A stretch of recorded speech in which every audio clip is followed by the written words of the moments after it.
Welcome to the Legal Leaders Podcast with Ali Rock. What's up, everyone? Welcome back to the Legal Leaders Podcast. Today's episode is a special one. We all just wrapped up our 1L at Berkeley Law not too long ago. Grades were released last week, and I've got three of my classmates here with me to reflect on our first year of law school. We've got Alex Kang, Laith Hourani, and Aman Madan, all incredibly smart and humble people. So without further ado, let's start off easy and do a quick intro. So the question is, what were you doing before law school and what made you decide to take the plunge? And I'll start with you, Alex. Yeah. Thanks, Ali. It's good to be here. Before law school, I was just wrapping up my master's in law and diplomacy. It's like an international affairs kind of a grad school. I originally thought I might be interested in becoming like a diplomat or joining the foreign service, something along those lines, more policy work. But then while I was there, I cross-registered in some law courses.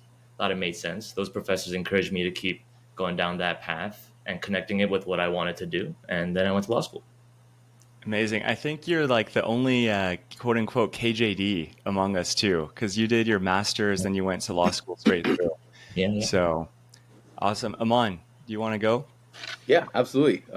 Good to see you, Ali, and Laith and Alex. It's good to be here. Thanks for the invite. So before law school, I was working towards my PhD, but I guess I'm known as a PhD dropout now. I was working on some questions in the humanities, particularly in sort of philosophy of religion, but I was also dabbling before that in some sort of freelance journalism in the Middle East and in South Asia. Worked at some think tanks, and like Alex, was flirting with the idea of maybe becoming a diplomat or working in foreign policy, but ultimately decided that law or the study of the law was perhaps the most effective and most concrete means to make the sort of impact that I wanted to see in the world. Amazing. And you're from the East Coast, right? So West Coast is new to you. Absolutely, but I love being out here. Awesome. And Laith? Yeah, it's good to be here. Good to see all you guys. So I always knew I wanted to go to law school since like high school. So I just actively worked towards that goal. And after college, I worked at Sullivan and Cromwell for 2 years as a litigation business development assistant. Kind of just, helping the litigation partners and, the different practice groups with, chambers rankings or pitch decks and, bio updates and, things to kind of further the firm's business model. So. That's awesome.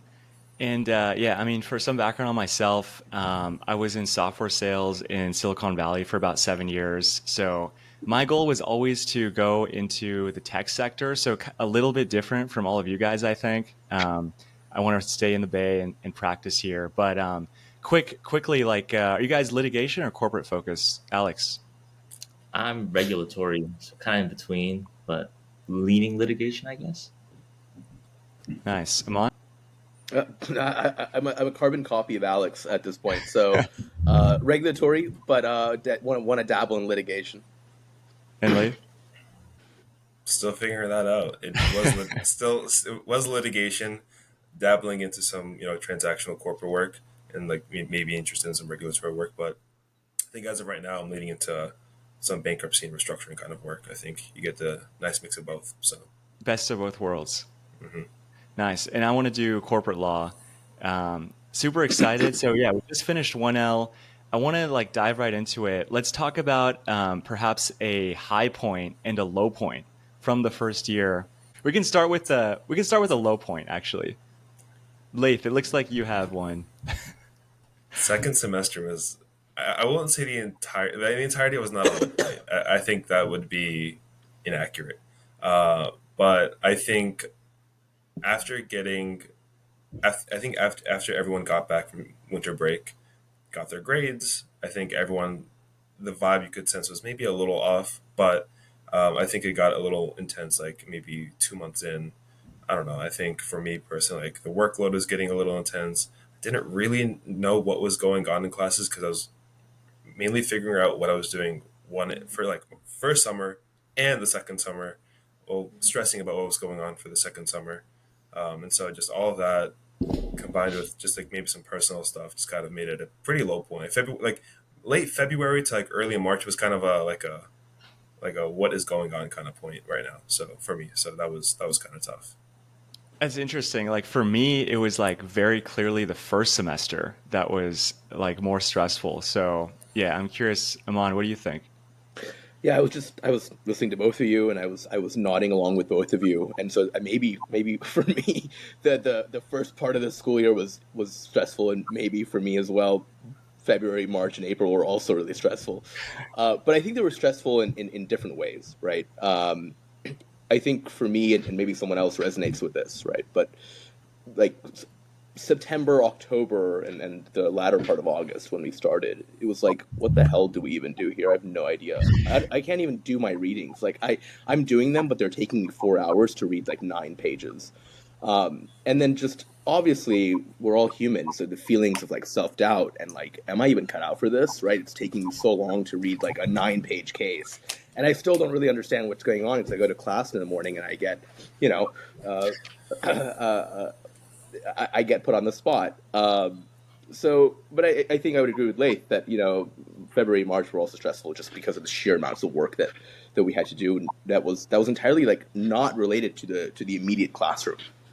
There's just so much stuff. Like you could just be doing like journals, classes, and yeah, like to get a good understanding of what you're reading, you really sometimes especially you have to like reread it several times. Yeah, Alex, what do you think? I mean, yeah, I was nodding along because everything tracks, feel the same way. I'm gonna echo very much what Aman said too. In that the fall and the spring were very difficult, both very difficult for very different reasons. I think the fall, everything's new. You're getting adjusted. You don't really know where to go, what to do, and you're just trying to figure that out along with everybody else. And so there's a lot of self doubt also among. I mean, one consistent thread that I always say when people ask me how my 1L has gone is that yes, it was really humbling and difficult, but at the same time, I'm just surrounded by so many brilliant people. Like, and it's the first time I've been surrounded by so many like sharp, on top of their stuff, very driven people. So you're in this environment where it's like there's so many opportunities, so many things coming my way. I'm still just getting adjusted, but now I really gotta kick it into gear, especially in the spring too. So I felt the spring part for sure. Yeah, it is kind of insane. For me, I guess one specific example of my low point was in torts. And we had a professor that was very like famous for using the Socratic method. So there was kind of like a cold call that he was not very happy with my answer, and yeah, it was really painful. I mean, nobody remembers, right, if you like fumble a cold call, but in the moment, it's like, oh God, why did I say that? Um, but yeah, anyone have any thoughts on that?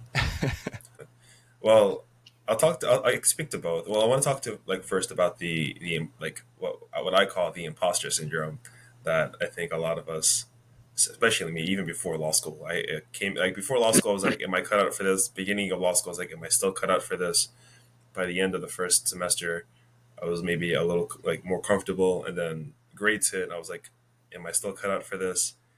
And then you keep asking yourself that all the way until the very end, where everything like just kind of works itself out. Then you're like, I am cut out for this, and like going into like two I'm way more confident than I ever was, just because that's it. I think the first year is the hardest year. I think we've all proven that we've gone through it, and we can get through the rest of it with no problem.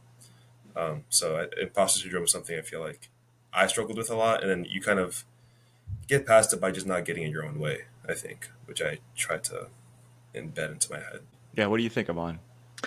Yeah, no, I wholeheartedly agree with that. And but I think maybe that's a function of a few different things too. I think it's a function of the types of people who are attracted to law school, right? These are people who are already very driven and want to do really important things and meaningful things in the world, and put a lot of pressure on themselves in order to do those things, right? Law school is also really, really intense. It requires a lot from you. That's some of it is related to the classroom, some of it's not, but all of it seems equally as necessary. And I think in sort of running in that environment, at least I have, it's come and gone in phases. If I'm just being honest, there have been moments where I'm like, oh yeah, I got this, right? And then a week later, I'm humbled. Insofar as, oh, I don't got this, right? I not at all. And I'll spend a week being sad, and then I'll pick myself up. And then, but I think I think, I don't know if that ever ends. And I think the best law students that I've seen who have gone on to become really like important lawyers have learned to develop a shield, right? Or have learned to detach themselves from the voices that are going on right here, right? And I think if young law students and young lawyers could work on detaching themselves from the existential nature or what seems like an existential like, oh my god, I can't do this, or oh my god, I can do this, I think we could live happier and more meaningful, more we could lead better lives. Yeah, that's what I'll say about that. Totally agree. I mean, it's like everyone says it's a marathon, not a sprint, and it's just like so much easier said than done. Alex, any thoughts on that? And before we talk about grading system? Yeah, wholeheartedly agree. Once again, that was spot on in terms of kind of the mindset and how all that changes throughout the year. I guess something that I mean, it's pretty much similar to what I said before, but in the way that when you go throughout the year, you're just consistently hit with so many responsibilities and priorities that are all competing to be your top priority. And each of these priorities are connected to doors that you want to keep open because there's just so many opportunities. And I think that for me personally was, especially in the spring when everything's coming to a head, it's like, okay, you got to decide now. What are you going to do? How are you going to, what's your next step? You know, and it all feels very consequential. So there's that pressure adding to all of that too, for sure. Totally. Awesome. Well, let's talk about the unique grading system. So, for those who don't know, Berkeley does a PH system, and 60% of the class gets a P, 30% gets an H, and 10% gets a double H. I know a few other schools do something similar, but I'm curious to get your guys' thoughts on the grading system. Does anyone want to jump in? I think it's a blessing and a curse kind of grading system. Like, I think it's great because you really have to try your best to fail or to get like a sub pass. You know, like I think you have to actively work towards getting a sub pass than to get an actual pass because I think naturally where we're at, we're all motivated to do the best we can. And with that being said, you know, we're going to pass our classes. I think where the issue comes is the fine line between a P and an H, you know? I think other schools that have the traditional A's, B's, and C's, like you can at least see if you got a B plus compared to a B, or you know, an A minus compared to a B plus, or whatnot. Um, and that always kind of sucks because I've gotten close to getting H's, and I've talked to professors, and they were like, "You're this much off." But then when it came to like you know applying to jobs, and they see your transcript, and you see you got a straight P, but they really don't know how close you were to an H. It's not like a P plus; it's just a P. You know, it's a little frustrating, and that, in my opinion, I think that's what made the first summer job hunt a little harder. Um, so Yeah. yeah, It's like you don't know if you got a P, you don't know if you're in the bottom 10% of the 60% that get that P or the top percentage. yeah. So it is, yeah. Aman, what do you think?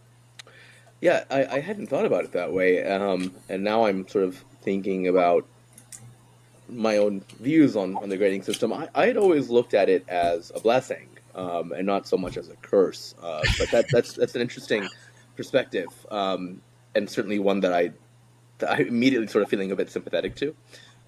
Maybe it has to do with my grades this last semester. Let's not add the podcast. In any case, I was talking to Alex about this earlier on in the semester, and I shared with him that I really like how it takes the pressure off. I have friends at other law schools, right, who are actively competing with their peers, right? It's insane. I struggle to sometimes comprehend it. Um, or they're fighting for like half a percentage point, or what is framing their approach to studying the material is, oh, I have to get a certain benchmark, or like I have to, how do I accumulate the most points possible? And I've found that the grading system at Berkeley, compared to other law schools, tends to incentivize studying for the sake of studying, because it's almost guaranteed that you're not going to fail your class unless you royally screw up the exam, right? Yeah, so I think going into an exam and knowing, look, like I've done the requisite work. What's the worst that's going to happen? Getting a P. Worst things in the world have happened. right? Yeah. And firms, just to speak to Late's latter point, firms know. Look, I think firms know the Berkeley product, right? A P at Berkeley is people at Berkeley are worth their salt, right? And I think firms know that. So Great points. Alex? Yeah, spot on. To just summarize again in a way, I'd say, worst thing that can happen, you get a P, and that gives you everything you theoretically need, and you can make up for that in a lot of ways. I had plenty of P's, and I feel pretty good still. Everything's working out all right. Um, and but at the same time, to Lath's point, I'd say it's harder to stand out for sure, just because by virtue of you don't have to really worry about what's the worst thing you can happen, and kind of setting that benchmark there and relying on Berkeley as a school and its reputation. That's just kind of the reality of it. So, which is fair, and I think I've appreciated that throughout the year. I think that definitely took the edge off that could have been there otherwise. Totally agree with all your points. I mean, I don't know. I don't think any of us really know what it's like to be at another law school, but I would bet that it does take the edge off just a little bit. And it's really nice in that aspect. Let's move on to the next topic, which is extracurriculars that you guys are involved in. I know that Aman and Alex competed together in one of our competitions. So I'll just go back to you, Alex. What are you involved in, and what's like kind of one of your favorite extracurriculars? Yeah, I'd say my main extracurricular throughout 1L has been and probably will be going forward is the Berkeley Journal of International Law. I became the managing editor, and you kind of really Nice. seeing how journal operations work out. It's really cool how much work goes into just developing scholarship and everything you can learn from that. So that's been my main engagement. But there's also a lot of other projects you can join in throughout the year too.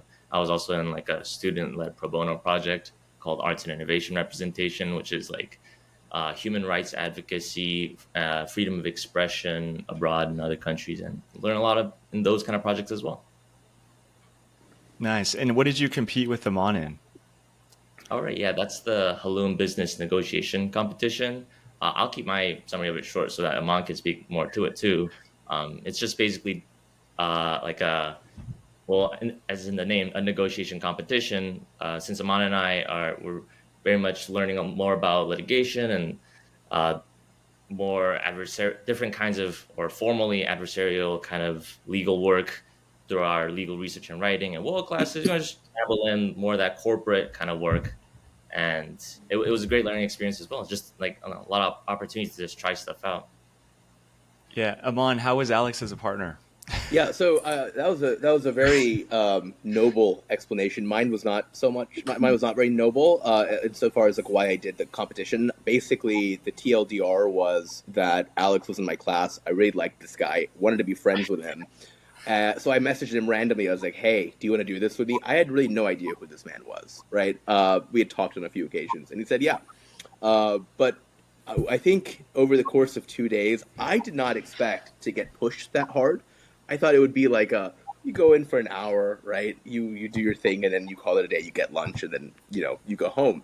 But I remember like on a Friday night, was it Alex, or a Saturday? Regardless, we were on a Zoom call till like 11 p.m. trying to figure out to how to come up with solutions for this like new fact pattern that we just been given, what approach to take, designing our negotiation strategy, and of course, like this is the first time we're doing something like this. We have no idea what we're doing. So yeah, it was just a really like comprehensive, getting thrown into the deep end experience, which I have really come to appreciate because I think that's the only way you really learn. Is you get thrown in and you're like, here are some tools, figure it out. So yeah, it was a really, really worthwhile experience.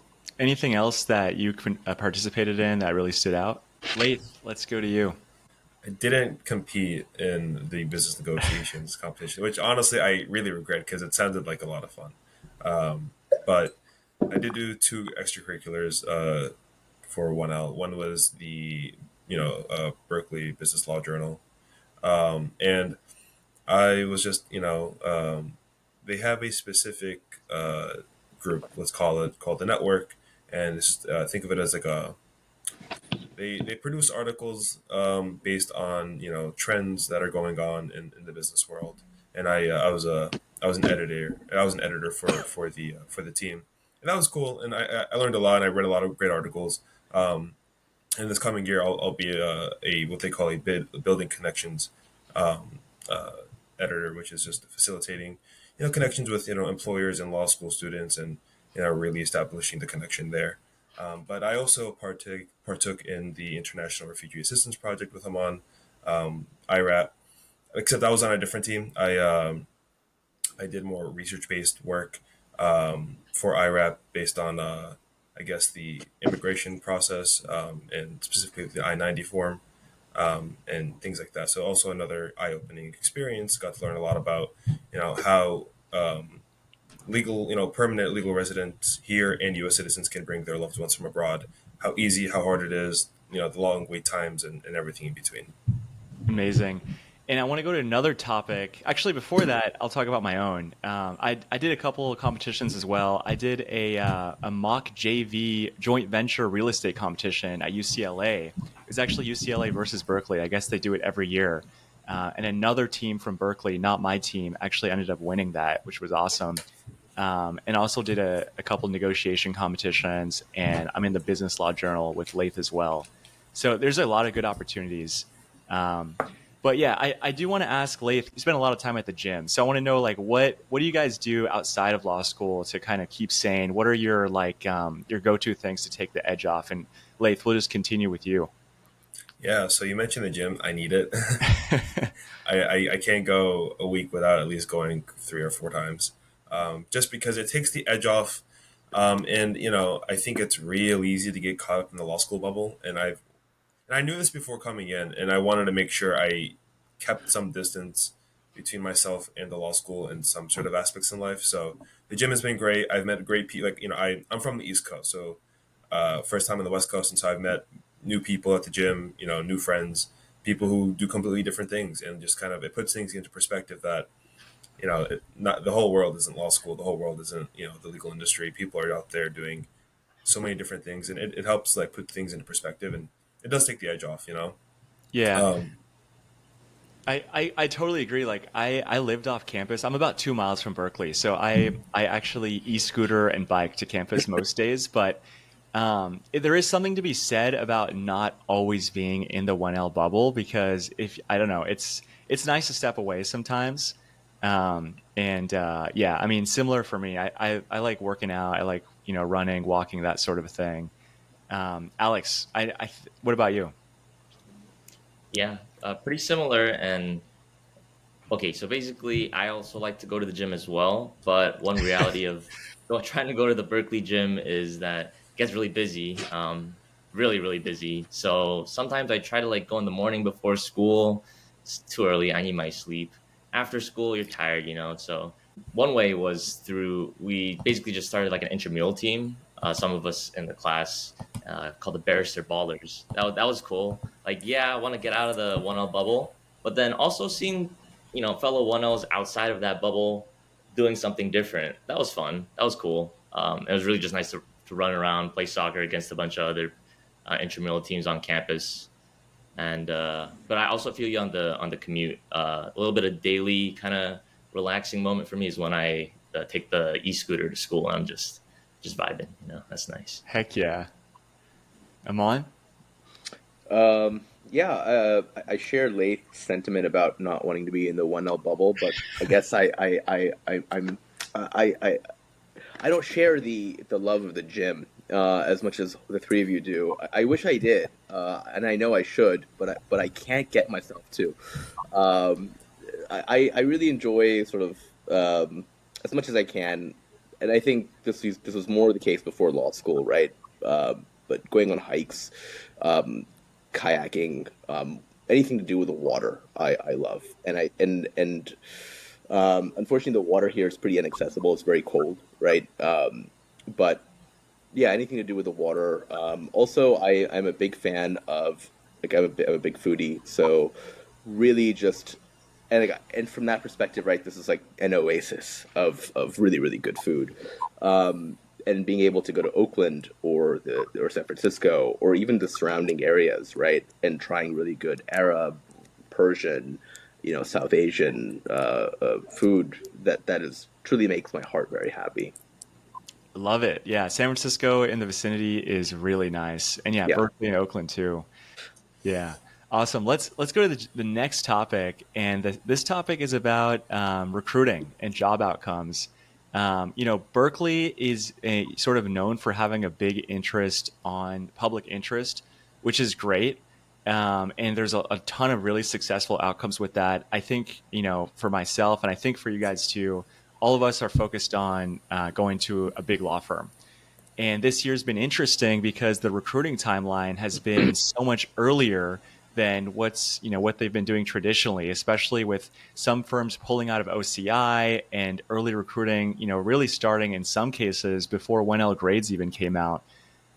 So I know, in some ways it was kind of a lot to juggle between the recruiting process and focusing on grades and that sort of a thing. So just want to get your thoughts on, how that's been going, how recruiting's been going. And yeah, I'll just pause there and maybe we can start with you, Alex. Yeah, I think you laid it out pretty clearly. Recruiting is definitely right up there in terms of the competing priority with grades, right? You should be studying throughout the semester. You should be slowly building up that knowledge for that big final exam. But the reality of recruiting is it waits for nobody. It's very busy, takes up time, competitive, and the earlier you do it, the better. So it's really hard to juggle that. And I think that ends up making classes a lot harder when you end up having to cram a lot closer to the final exam period.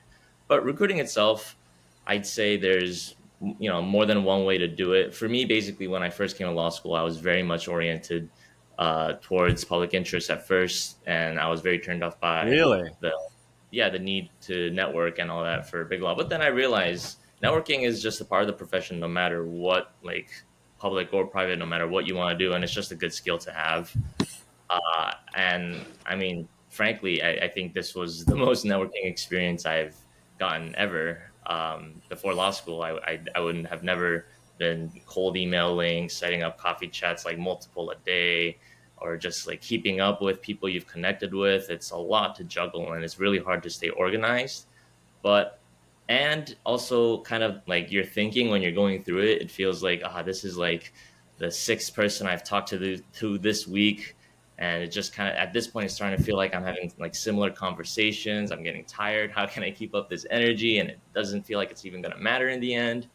But to that, I will just say it doesn't matter, sure, until it matters. Like once you get it, it's worth it. So just and it's cool to meet Yeah, I people think you too. laid it out. Yeah, genuinely. You laid it out perfectly. Yeah, and I am curious, like, so you came in with a PI focus and you actually switched. Is that correct? Yeah, I mean, it's not like I was like completely like turned off of going to private practice. It was more just I think a lot of the work that I was interested in involves a lot of essentially just government. So that's naturally where I was leaning. But you also learn throughout the process when you're actually networking and speaking with attorneys who've worked in both spaces. They kind of tell you about the practical professional realities that are necessary to get to that point. But even beyond that, also there's a preference, there's reasons to prefer working in private practice because you just have a way different set of resources, type of work you get to focus on. I mean, one thing I even heard about somebody who switched from government to private practice very recently, she said, yeah, I mean, I had this long career in the government, but you end up essentially encountering a lot of bureaucracy and red tape, and like kind of the work isn't as free flow as it could be in private practice. So, you learn about all these little details that go into deciding. And so I'm certainly open to any kind of work and any kind of experience, but it's just how it ends up happening, especially when you're fresh out of law school. Because I mean, I think most public interest employers, I mean, not most, a lot of them prefer having young attorneys who've been trained up already rather than taking them on and training them on very important, like publicly accountable tasks rather than kind of the safe training grounds within a firm when you're coming on as a summer associate and you kind of get eased into things. So you're able to take on that kind of responsibility and that kind of work. So, I mean, okay, these are all the Yeah. details you get when you get into it. I think you sort of alluded to this, but it's tough coming in and like having to know exactly what you want to do, especially with the recruiting timeline pushed up so much. Because I mean, candidly speaking, I feel like it does. It can really strengthen you as a candidate if you are like, this is exactly what I want to do. Maybe more so as opposed to like, I kind of want to try both, which is a totally fair, like, thing to have, opinion to have. But it's just, I feel like that's just the nature of the way recruiting is now. Aman and Laith, any of you guys have thoughts? Yeah, I won't repeat what Alex said. 'Cause I think he hit the nail on the head. So I'll just Command C, Command V everything that he said. I think he said it really, really well, and he laid it out extremely clearly. And so he laid it out in a way that really resonates with my own experience. Nonetheless, I'll just add one thing about networking and sort of the way I saw it from day one of law school. I've always hated the word networking. I really do. I don't like it. It sounds extremely transactional, right? Like I need to meet this person and forge a bond with this person in order to get something from them, and that something is either the next step on the ladder or ideally a job. And that just sounds really disgusting to me.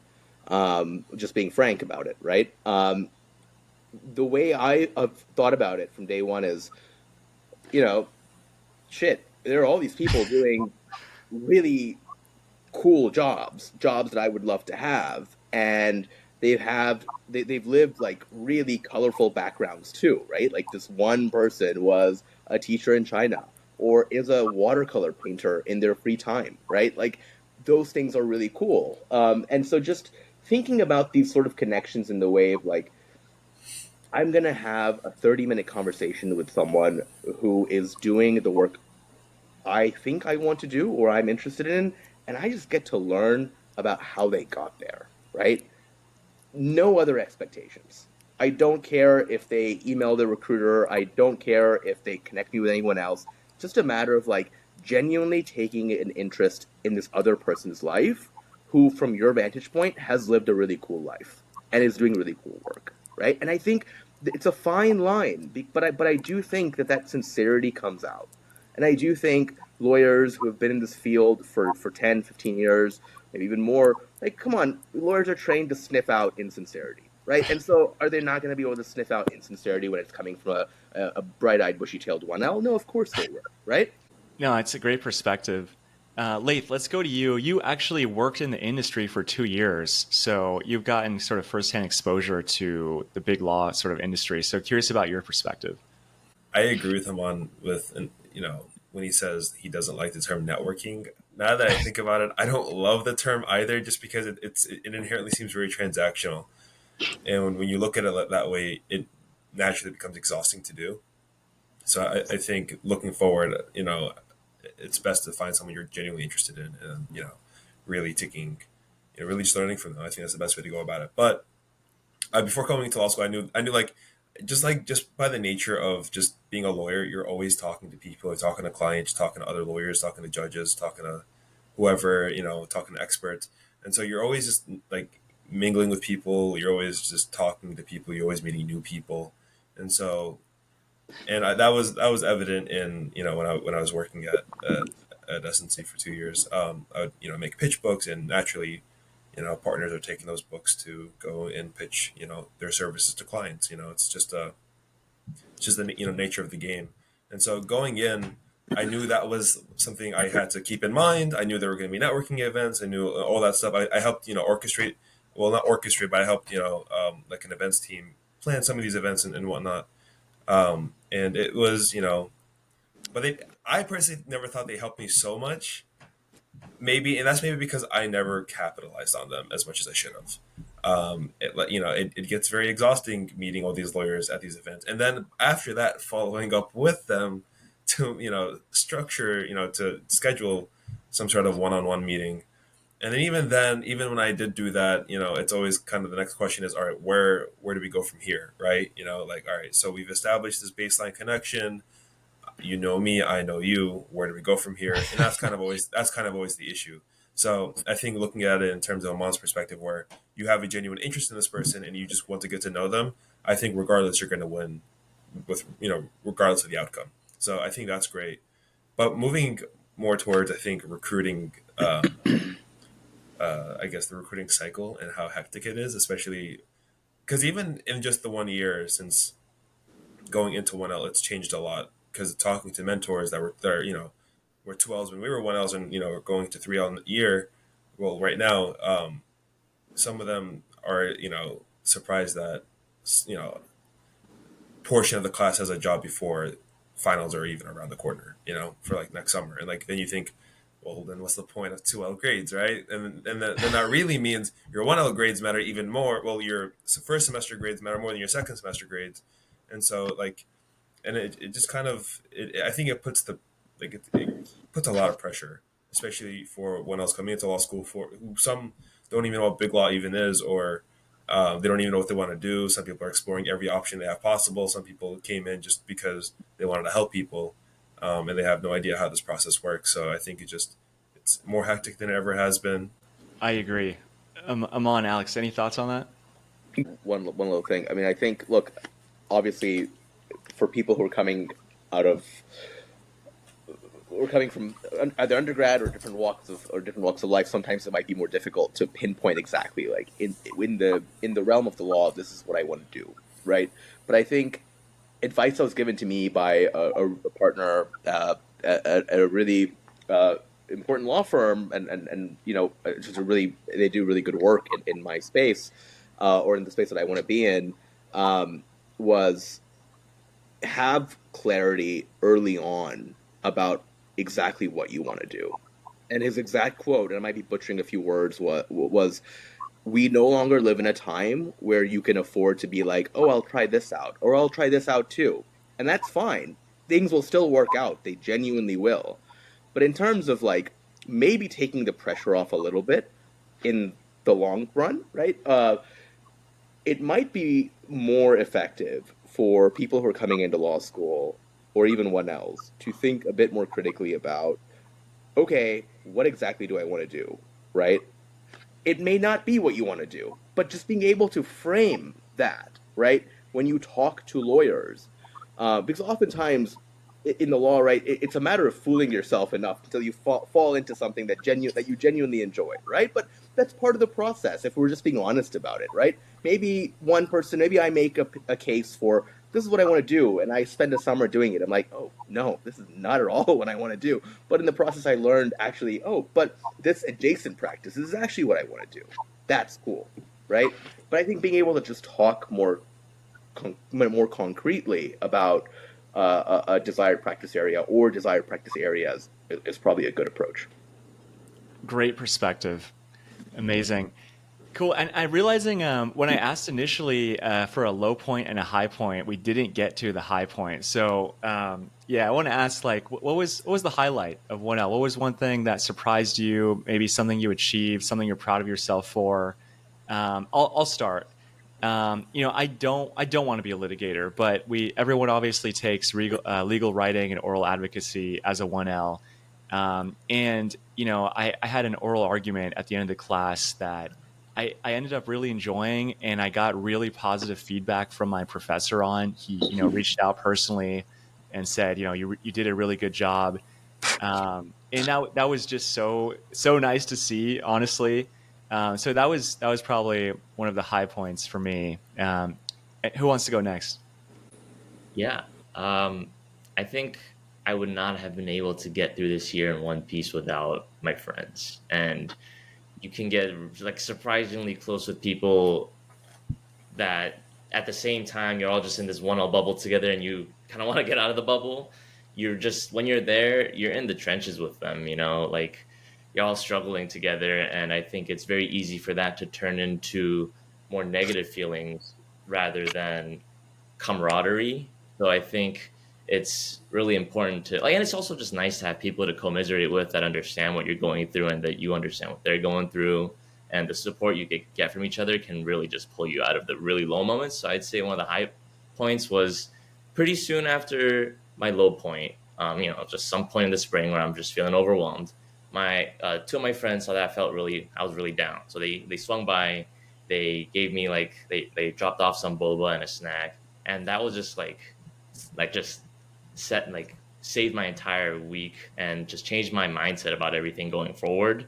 And then there that week, went to a little birthday party, and a bunch of people were there in my small group, small mod, and just it was a great night as well. And you really need those nights and people to blow off that steam with. So I'd say those are some high points. Yeah.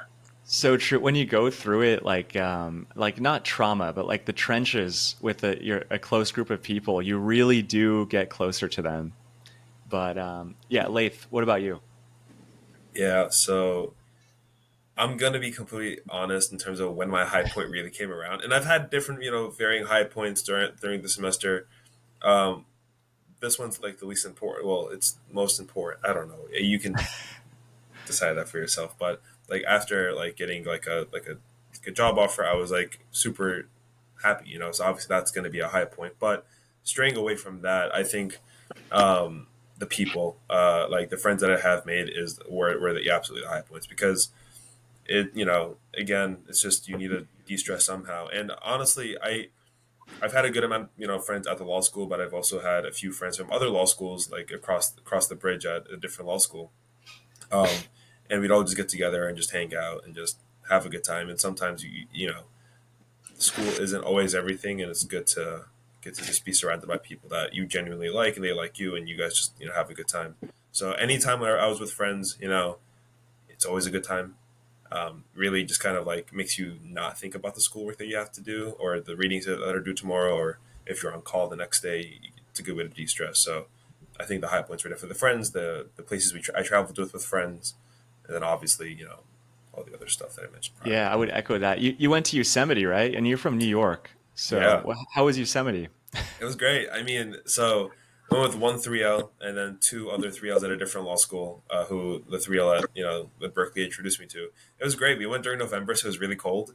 And speaking of trenches, like we're quite literally like felt like the trenches over there. It was like 20 degrees. We're sleeping in a tent. It was cool. I loved every experience of it, and it was just us three. And we had a really good time. And Yosemite's beautiful. You don't get this kind of nature on like I won't say the East Coast because generally like there are nice like hiking trails or whatever here, but nothing to the scale like Yosemite or national parks like that. It was beautiful. Yeah, And I also went to Monterey and Carmel, which was great. So nice. Aman, what's your high point from 1L? I think Alex and Laith already said it. It's being surrounded by sheer brilliance and people who are really committed to really important things. And that is in itself very inspiring. The flip side of that is just, I'm always someone who goes for quality over quantity, and I don't have. It's not like I have 40, 50 friends in law school. I can count them on my hand, right? But those friends, I am absolutely certain are going to be with me through the course of my life. I would echo that. Amazing. And before we wrap, I have one last question, but I want to open it up. Is there anything that from 1L that I haven't covered that you guys want to talk about? Alex, anything from you? Yeah, I'll say one thing. I guess Berkeley specific. If there's any prospective Berkeley law students, maybe, it's really. I mean, Laith already alluded to this as well. Going over to Yosemite or going down to Monterey, Carmel. Over spring break, I went down to Big Sur when my partner visited. Like that was great. I think there's something really special about going to law school in the Bay Area, because when you're in, like you're in the trenches, right? We've been discussing this. But then when you step out of law school and you see the sunset coming down over the bay, it's like these are the nicest trenches I could be in. There's some pretty rough trenches out there, so I'm thankful to be here. For sure. Laith. Uh, yeah, I'm a second that. I'm happy I'm doing law school in the Bay compared to, I don't know, man, Georgia. Like, no offense to Georgia, but like, I'd rather be in California. There's so much to do here.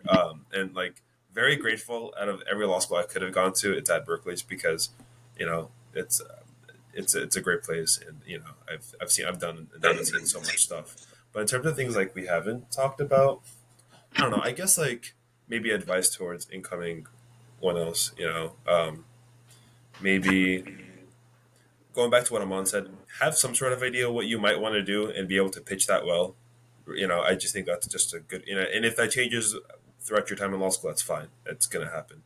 It's gonna change throughout practice anyways too. So you're gonna think you want to do regulatory work, and then you go into practice, and you're like, maybe I don't. So and that's fine for the most part, depending on where you end up. Also, I guess do your best not to be, and no one at Berkeley I've met has ever done this, but in general law school, try your best not to be quote unquote like hostile or cutthroat towards your peers. I think like a collaborative environment is always a better environment. So instead of maybe sabotaging or maybe not, which no one has ever done, but I've only ever heard law school stories. Um, uh, Generally, I just think just help your peers. I think that's always good, and then enjoy the process. I know everyone wants to get out of like the process real quick, but like you think about it, after your 3 years of law school, unless you wanted to go do some other schooling, somewhere else, for the most of us, it's going to be the end of schooling. So enjoy it. Enjoy being a student. It's going to be hard, but I've enjoyed my 1L a lot despite all the stresses. So just Yeah. enjoy the And process. it's like every attorney you speak to is like, "Oh, you're in law school? Enjoy it. Like that was the best time ever." And so, Yeah. but when you're in it, it's just like it's easier said than done. Aman, what do you think? Yeah, I completely echo what Laith just said. I think that's so spot on. Look, just be a good person. Like generosity just generosity will take you so far. Even from like a utilitarian strategic point of view, if you want to put that angle on it, like just being generous with your time and with your resources, and with if you know how to do something well and someone doesn't, be generous about it, right? Like we lose nothing by being kind to people. And I think sometimes, again, I haven't personally experienced it at Berkeley, but just again having heard things through the grapevine at other law schools or other people's experiences, um, people can it can really affect one's experience if you encounter a lack of generosity in the workplace, in the academic setting, socially.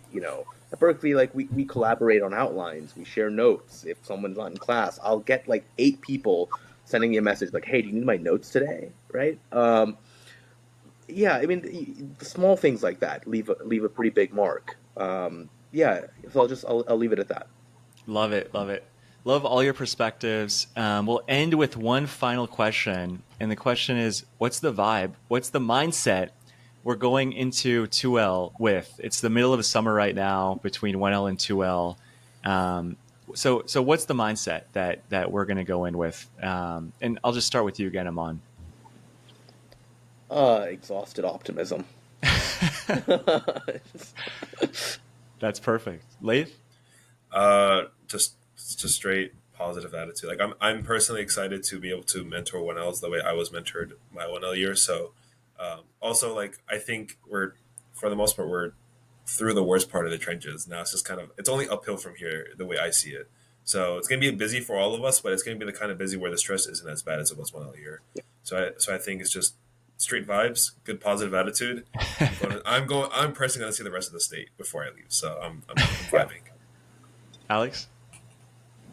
Yeah, gonna echo Lath on the whole giving back attitude. Like 2L mentors, 3L mentors, they really just shaped the year. Really just so helpful. The advice they give is just pure gold. So I'm trying to help out someone else like that too. And also like